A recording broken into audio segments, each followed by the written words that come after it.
श्री शिवाय नमस्तुभ्यं मैत्रिणींनो, मी अंजली कुंभार माझ्या यूट्यूब चॅनलमध्ये तुमचं स्वागत करते.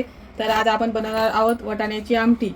तर त्यासाठी मी इथं घेतलेले आहे फ्रेश वाटाणे एक वाटीभर, एक छोटी वाटीभर शेंगदाणे, कढीपत्त्याची पानं, 10-12 लसणाच्या पाकळ्या, जिरे, गरजेनुसार मिरची आणि कोथिंबीर. तर सर्वप्रथम आपण हे वाटाणे भाजून घेऊ. तर मी इथं तवा ठेवला आहे गॅसवर.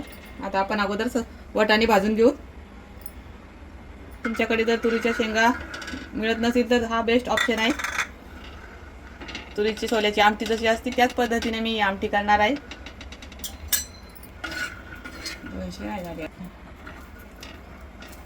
तर बघू शकता आपले वाटाणे मस्त भाजून झालेले आहेत. तर या पद्धतीने वाटाणे भाजून घ्यायचे. तर आता आपण वाटाणे काढून घेऊ. आता शेंगदाणे भाजून घेते. वाटाणे भाजायला वेळ लागतो थोडा, शेंगदाणे लगेच भाजले जातात. कमी गॅस करून शेंगदाणे भाजून घ्यायचे म्हणजे छान भाजले जातात. तर इथे माझे शेंगदाणे भाजून झालेले आहेत. आता मी शेंगदाणे याच वाटाण्यामध्ये काढून घेणार आहे.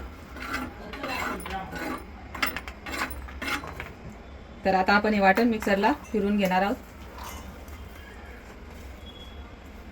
याच्यामध्ये गरजेनुसार मिरच्या टाकायच्या, कोथिंबीर घालून घेते. याच्यामध्ये थोडेसे जिरे, लसणाच्या पाकळ्या, चवीपुरतं मीठ. आता हे वाटण मी मिक्सरला फिरवून घेते. थोडं थोडं पाणी घालून हे वाटण मिक्सरला छान बारीक करून घ्यायचं. पद्धतीने मी वाटण वाटून घेतलेले आहे. आपण आता फोडणी घालणार आहे.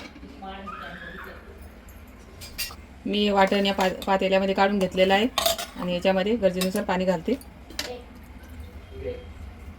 तेल घालून घेते.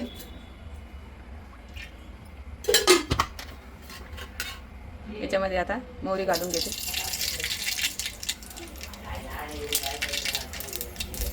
मोहरी छान तडतडली. आता जिरे घालून घे. कढीपत्ता, थोडीशी हळद टाकायची आणि हे वाटण याच्यामध्ये टाकून द्यायचं. तुम्हाला कितपत घट्ट पातळ हवं आहे त्यानुसार तुम्ही पाणी घालू शकता.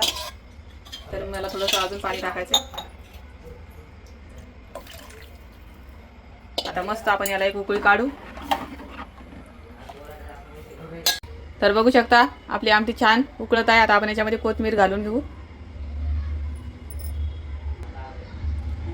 तर आता मी आमटी सर्व करते.